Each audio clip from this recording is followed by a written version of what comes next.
எல்லாருக்கும் வணக்கம். இந்த படம் எடுத்து முடித்த பிறகு தான் என்னை பாட்டு எழுத கூப்பிட்டாங்க. படத்தை பார்த்துட்டு தான் பாட்டு எழுதணும். அதுக்கு மேலே நம்ம நன்றி சொல்ல வேண்டியது இயக்குனர் கார்த்திக் சார் அவர்களுக்கு. இசையமைப்பாளர் பாலசாரங்கன் அவங்க படம் பார்க்க சொல்லும்போது என்ன கேட்டாங்க, படம் எடுத்துட்டோம் சார், ஒரு வாட்டி பார்க்க முடியுமான்னாங்க. அப்போ நான் சொன்னேன், யார் நடித்தது அப்படின்னே, ஒரு காளி வெங்கட்டன் அப்படின்னாங்க. அப்போ அவசியம் பார்க்கலாம். ஏன்னா காளி வெங்கட்டனுடைய எல்லா படங்களையும் அவர் இருந்தாவே அந்த படத்துக்கு ஒரு ஒரு ஈர்ப்பு இருக்கும்.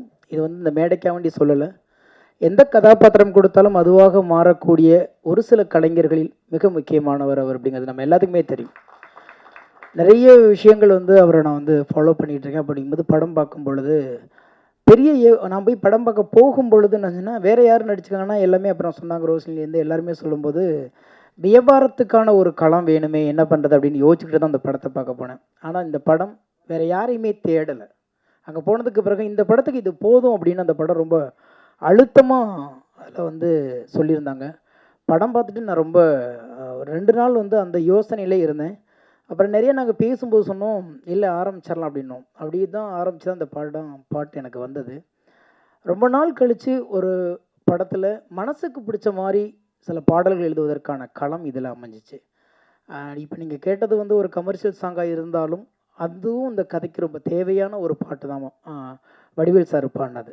அதுக்கப்புறம் இப்போ கேட்டிருப்பீங்க தந்தைக்கும் மகளுக்கும் உள்ள பாட்டு.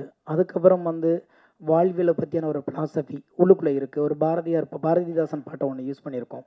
இது எல்லாமே பார்க்கும்போது பார்த்திங்கன்னா ரொம்ப கதையோடு ஒட்டின பாடல்கள் அமைஞ்ச படமாக இதை நான் பார்க்குறேன். ரெண்டாவது இந்த கதையை பற்றி இயக்குனர் டிஓபி அதை மற்றபடி அவங்களுடைய அந்த குழு பேசுவாங்க. இருந்தாலும் எனக்கு நிறைய படங்களை பார்த்துக்கிட்டே இருக்கும். அன்றைக்கி நிறைய நமக்கு வாய்ப்புகள் கிடைக்கிது. ஓடிடியாக இருக்கட்டும், திரையரங்கமாக இருக்கட்டும், செல்ஃபோனில் இருக்கிற ரீல்ஸ் அல்லது ஷார்ட்ஸ் எது வந்தாலும் எல்லாமே ஒரு குறும்படம் மாதிரி தான் நம்ம பார்த்துட்ருக்கோம். ஆனால் அந்த படத்தை பார்த்ததுக்கப்புறம் ஏன் இதை பற்றி யாருமே யோசிக்கலைன்னு தோணுச்சு எனக்கு. ஏன்னா நம்ம பக்கத்தில் காலை சுற்றுற நிழலை பற்றி நம்ம கவலைப்படவே மாட்டோம். எங்கேயோ ஒரு நிழல் கிடைக்குதான்னு தேடி ஓடிக்கிட்டே இருப்போம். நம்ம நிழல் நம்மளை சுற்றிக்கிட்டே இருக்கும், அதை கவனிக்கிறதே இல்லை. நம்மளும் அந்த நிழலுக்கு ஒரு கதை இருக்கும், அதுக்கு ஒரு வேர்வை இருக்கும், அதுக்கு ஒரு ரணம் இருக்கும்.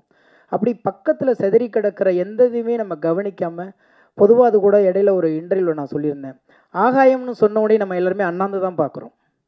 ஆகாயம் அண்ணாந்து பார்த்தா தெரியாது, இப்படி பார்த்தாவே தெரியும். ஏன்னா நம்மளுடைய பாதத்தோடைய அடிப்பகுதி மட்டும்தான் பூமியில் இருக்குது. நகக்கண்ணிலிருந்து ஆகாயம் தொடங்குகிறது.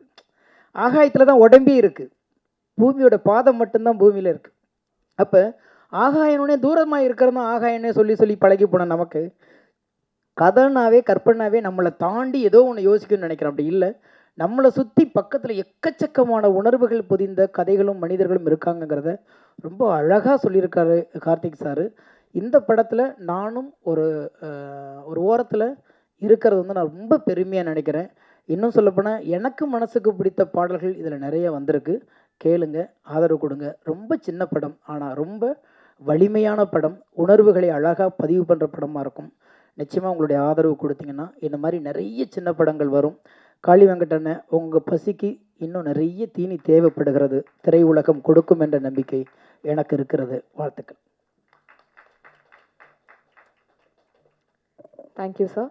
அடுத்ததாக நீங்கள் பார்த்த விஷுவல்ஸ்க்கு காரணம் our lovely DOP Anand GK அவர்களை பேச அழைக்கிறேன்.